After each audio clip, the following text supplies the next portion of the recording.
pessoal, é um prazer, um privilégio poder estar falando com vocês através desse vídeo.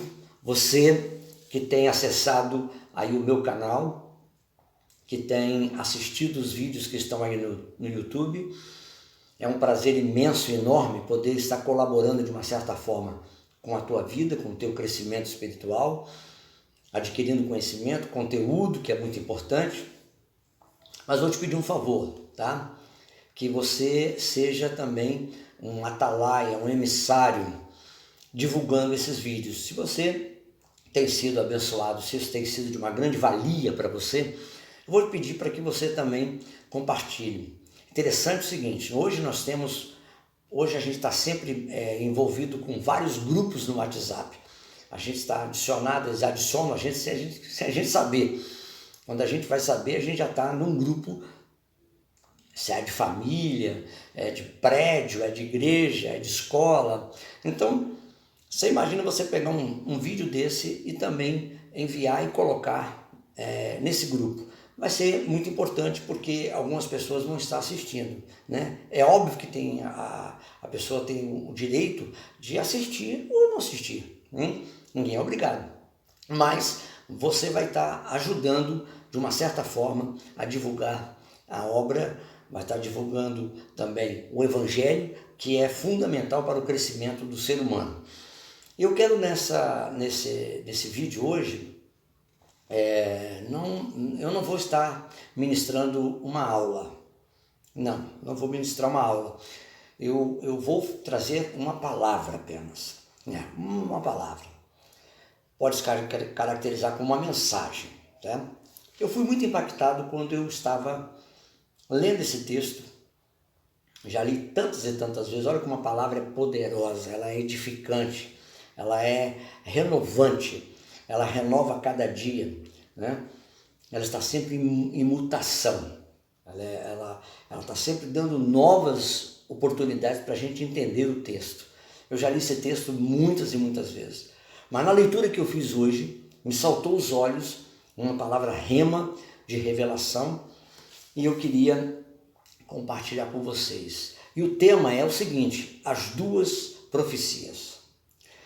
Nessa primeira profecia, esse vídeo vai ser rápido, tá? Você vai ter condições de assistir rapidamente e coloca na tua mente, liga a tua mente no céu e ouve, presta atenção nessa palavra. A primeira profecia que o homem recebeu fora da boca de Deus. A primeira profecia que o homem recebeu fora da boca de Deus. Tá? Você sabe de quem veio? E por que veio? Está em Gênesis capítulo 3, verso 5. Diz assim, isso é questionamento da serpente, né? Lá no Éden, quando ela vai num diálogo, né, junto com Eva, tentar persuadir Eva para que ela comesse o fruto e levasse o fruto para o seu marido. Então eu não vou entrar no diálogo no verso 1, eu vou no 5 logo, porque aí já está uma conversa entre ela e Eva, entre a serpente e Eva, e aqui no verso 5 diz o seguinte: porque Deus sabe que no dia em que dele comerdes, se abrirão os vossos olhos e sereis como Deus. Aí que eu quero pegar. E sereis como Deus. Então a primeira profecia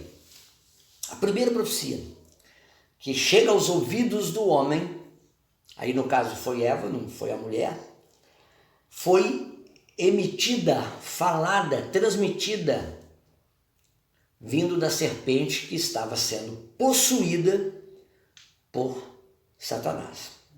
Satanás havia caído e ele estava, segundo a palavra, ele veio para a terra, ele tenta subir, desce para a terra, destrói a terra, fica aqui na terra, Deus recomeça, não vou entrar nesse mérito agora, e ele cria o jardim, mas Satanás estava no jardim. Certo? E no jardim tinham duas árvores, elas estavam plantadas juntas, a árvore do conhecimento do bem e do mal e a árvore da vida, que muita gente desconhece que a árvore da vida estava ali, certo? E aí A serpente aproveita o momento que Eva estava passando, com certeza ela já vinha admirando essa árvore, mais do que a árvore da vida, e aí entra um diálogo da serpente com Eva. Mas aqui que eu queria chamar a sua atenção, a primeira profecia então foi uma profecia satânica, a primeira profecia que veio, uma profecia luciferiana, ela veio do inferno, de Satanás, para o homem. E qual é o perfil dessa palavra? Olha que coisa profunda, gente. Ele não veio argumentar outra coisa, ele não veio oferecer outra coisa, a não ser o poder de um ser divino. Aqui Satanás, pela boca da serpente, a serpente diz para a mulher, olha, Deus sabe que no dia que você comer, você será como Deus. Ou sereis, de outra versão, tá? Sereis como Deus. Certo? Aqui você pega a primeira linha. Tinha um relacionamento com... Adão e Eva tinham um relacionamento com Deus no Éden.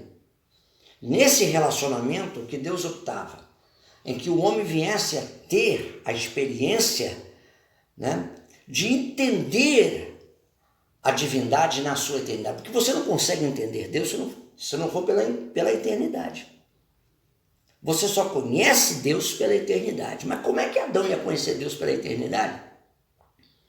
Se ele era matéria. Adão não ia ser eterno nunca. Porque ele saiu do pó da terra. Ele foi tirado do pó da terra. Foi moldado no pó da terra. Então, Adão era matéria. Certo? Como é que matéria vai se relacionar com Deus para que alcance a eternidade? De forma nenhuma. Não ia alcançar.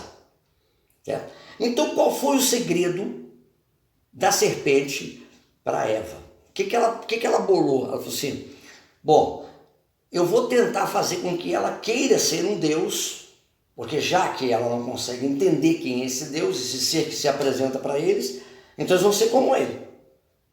Né? Porque devia ter perguntas na cabeça de Eva e na cabeça de Adão. Como é esse Deus? Que esse Deus que se apresenta para mim, para a gente aqui na virada do dia? E aí vem o segredo da humanidade. Como o homem não consegue alcançar, porque aí foi a derrocada do homem, né?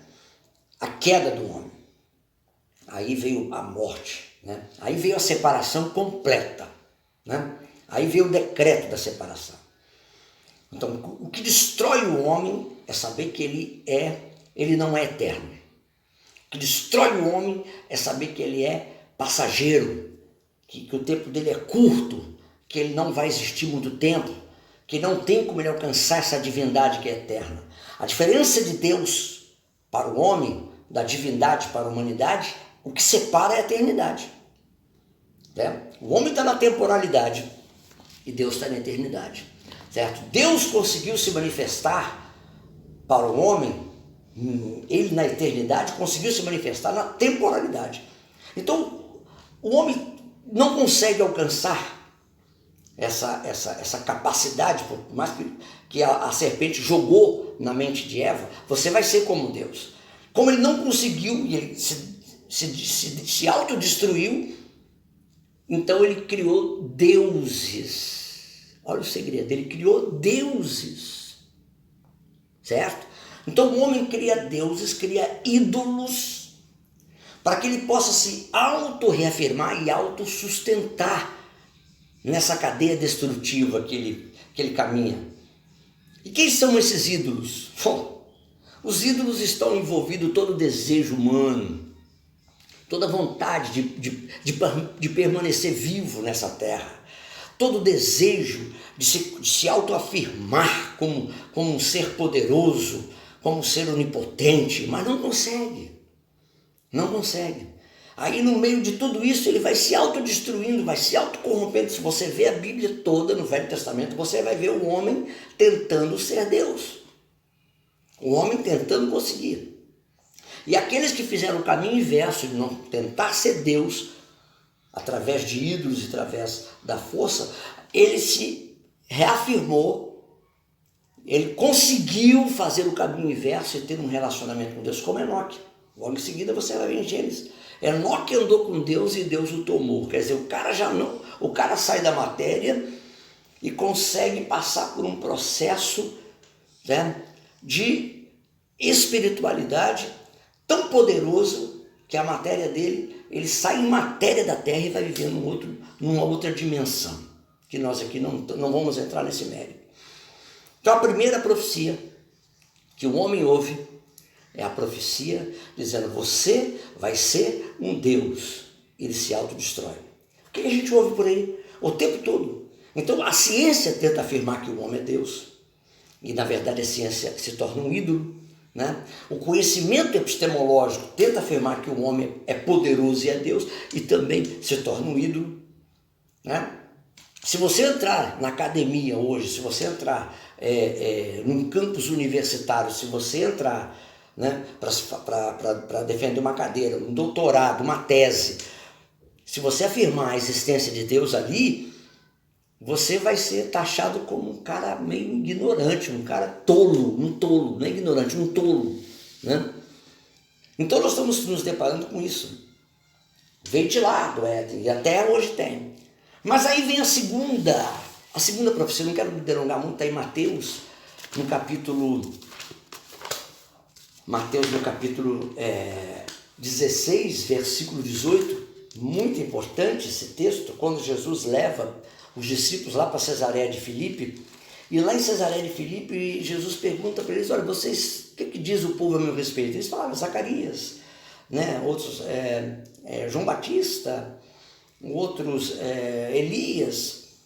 Mas Pedro levanta e diz: tu és o Cristo. Cristo é ungido. Tu és o Cristo. Tu és ungido. Tu és o Messias. E aí ele diz: bem-aventurado és tu, filho de Bar-Jonas, quer dizer, filho de Jonas, né? Porque não foi nem carne nem sangue que te revelou, mas o meu Pai que está nos céus. E aí entra a revelação. Pois também te digo que tu és Pedro.